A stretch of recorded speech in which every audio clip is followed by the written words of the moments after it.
Easy Poser is for artists who require posable figures to use as reference for drawing. The app is straightforward, allows complex poses to be created, and has plenty of features. But with only manga-style mannequins available, it may be too niche.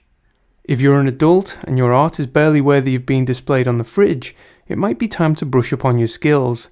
Easy Poser can help by providing a visual reference for complicated human poses, but if you're still working with the medium of crayon, sorry, chances are you're beyond saving. The app's digital mannequins have many points of articulation that allow them to be manipulated into complex poses.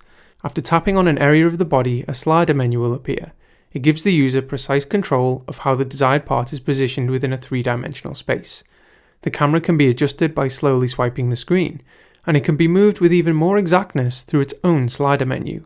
The user can add mood to the scene by determining the direction of light and shadow, and models can be placed above the ground for some very cool dynamic poses. The app is uncomplicated and fun to play around with. Interestingly, the articulation on the models doesn't stop at the limits of the human body. Anything goes. The models can be contorted in horrific ways that make the handstand scorpion yoga pose look pleasant by comparison. This aspect of the design provides scope for imagination, but it won't help budding artists gain an intuitive understanding of realistic poses. Having the option to toggle this limitation would be a good feature. The appeal of Easy Poser is narrowed by the fact that it only has slender manga-style models, so it isn't for those wanting to draw muscular superhero physiques.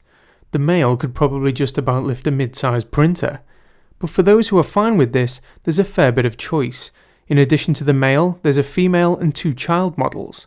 However, only the male mannequin is available when booting the free version. A recent update was made to unlock the female and child models in the light build in exchange for ad views, but this isn't working as intended at the time of writing.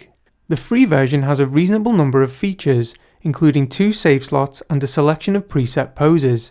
These can be expanded by upgrading to the full app, which also unlocks the option to have multiple figures on screen at once. It's worth noting that in the free version, the ad bug also affects additional presets and the unlocking of hair and glasses. A further disappointment is that the props feature is not yet fully implemented, so for now at least, you can't have your mannequins hitting one another with chairs, or, sitting on them. Screenshots can be exported, which could be useful if you want to print your scene. And poses can be shared to social media and other apps if you giddily want to show off the fact that you've nailed the crane pose from the Karate Kid, the dab, or something twisted from your imagination. Easy Poser is fun and simple to use. It has an array of features, but it would benefit from an expanded selection of model physiques and an option to impose limits on articulation. However, if you want to sketch manga on the go, it's definitely worth checking out.